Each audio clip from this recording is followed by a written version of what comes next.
Hey everybody, welcome to Soul Talk with Sonia, and we're doing part three of Grace as you're waiting, as you're in the waiting room. So please check out my book, The Wait is Killing Me. No, it's not killing you, it's killing your flesh. Something in you must die so that God can take you to the next level. So, of course, you can purchase the book on Amazon. Grace, part three. What is grace? Grace is favor. It is a gift that God has given you as you're in the waiting room. Another definition of grace is kindness, compassion. God shines His love, His compassion on you. When you're waiting and it feels like it's not going to happen, you may even doubt that what you heard was from God.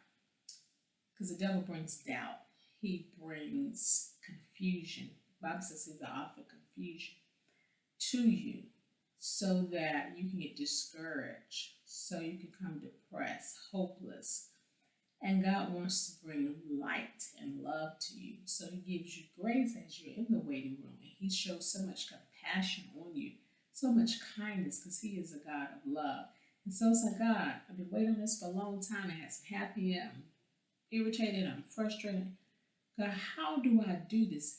That's what God wants you to do. He wants you to come to Him and ask Him, how do I wait? How do I function in the waiting room? God wants you to have peace. He wants you to come into a rest. A lot of times when we say rest, I'm not talking about physical rest. I'm talking about a mental rest because the body can't rest if the mind is in distress. So it's this you have to work on. Is your attitude right as you're in the waiting room? But I want you to be honest and talk to God about how you feel when you're in the waiting room. God, I want to be here. I'm waiting for my husband, waiting for my promotion, waiting for this baby. Everybody, go to the comparison truck. Everybody else have a husband. Everybody else have a boyfriend. I don't even have a boyfriend. Everybody else have a baby. We start doing this. God, I want to make more money. God, I want a better job. God, I want to work from home. God, I want this. How long, God? How long do I have to be in this? When God sees that you're in a hurry, He sees also that you're not ready. Hurry is not God. God's pace is peace. But you try to rush and hurry yourself out of the waiting room, and He's not responding to that. So it's like, God, how do I do this wait? How do I do this? God wants you to draw closer to Him. So my question to you is, as you're waiting, are you allowing yourself to draw closer to God? Or are you just focused on getting out of the waiting room? Like, get me out, get me out. When is it going to happen? God says, oh, okay, Sonia's not ready. I've been there. That's how I can teach it to other people because I have been there waiting on multiple things to change my life all at the same time, waiting on the husband, waiting on the healing, waiting on business growth, waiting on all these things. And it's the not knowing, right? And you have to get to a place where you just like, you surrender. In the waiting room, the way you get out is to surrender. Your timelines, your deadlines that you have or that society has set for you, you have to surrender all of that and say, God, you know what? I trust you. I trust that you have perfect timing for my life and you're going to do it and do whatever you want to do in due season. Your timing is perfect, and that's what God's trying to do.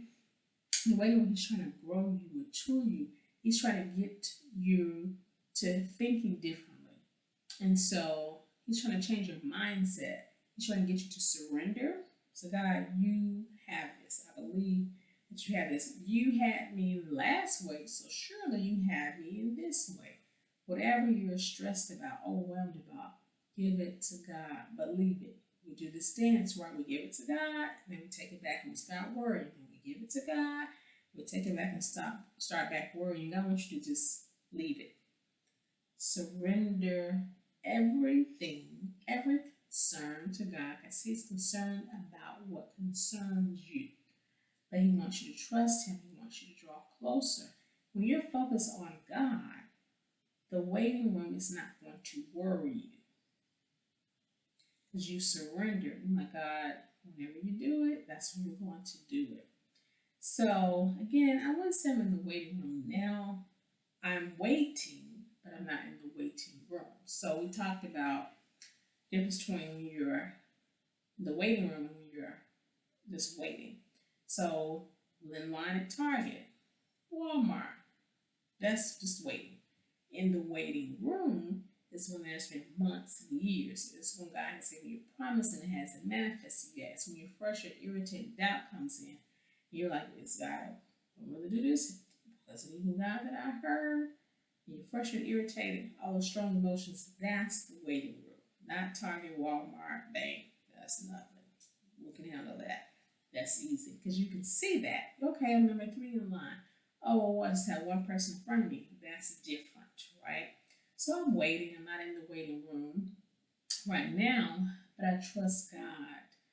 And oh my goodness, He brought me on the last wait, and that was excruciating. So surely He's got this. And so sometimes I'm struggling with this age thing, right? Because it's like, God, I don't want to be my 50s in this. I don't want to be my 60s in that. And we have to release that too, because that's all society based. Oh, we should be married at 30, we should have kids by 35. Says who? God don't wear no watch, he don't have no calendar in heaven.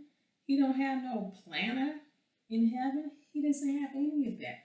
So we have to also release these age requirements. We want to have this event accomplished in our life at this age. God don't care nothing about that. That's going to free you to say, no, God, whenever you do it, you're going to do it. But I understand as humans, you don't want to have, a child in your 50s. You don't want to get married for the first time in your 60s. I get it. But God don't get it. He don't care about that. So you have to work on your mindset and saying, God, you're going to do it when you do it. You're sovereign. You know what you're doing in my life. I'm just going to submit to your will for my life. So you have to surrender deadlines, timelines, calendar, planners, and you have to submit your life to God because He knows what He's doing. He only wants the best for you. Don't forget that, right? He wants the best. But we get into this comparison trap looking at other people's grass. You like, well, their grass is green, but they have their grass cut every week. Why can't I have my grass cut every week? Right? So it's a comparison trap. You got to get out of that too. So again, the mindset while you're in the waiting room, and remember, God has given you grace. He's given you peace. He's giving you strength. All of that works together with grace, peace, wisdom, strength. There's a strength He gives you as you're in the waiting room. However, if you're complaining, if you're worrying, if you allow yourself to be overwhelmed, you're not going to feel the peace because you're so focused on getting out this waiting room. When is it going to happen? When? Sounding like a kid. God says, okay, if you want to act 3 and throw a tantrum, let me know when you finish. But that's not going to move you out of the waiting room. So actually, it's going to prolong you being in the waiting room. So I'm going to need you to grow up, get off the Similac, get you some table food, grow up, mature, so I can get you out of the waiting room. It's not God's will for you to be there forever. At some point, you got to come out. Okay, but you have to get the right perspective, changing your mindset while you're in the waiting room. Remember, God has given you grace, He's given you peace, strength, wisdom as you wait with Him, but don't work against Him as you wait.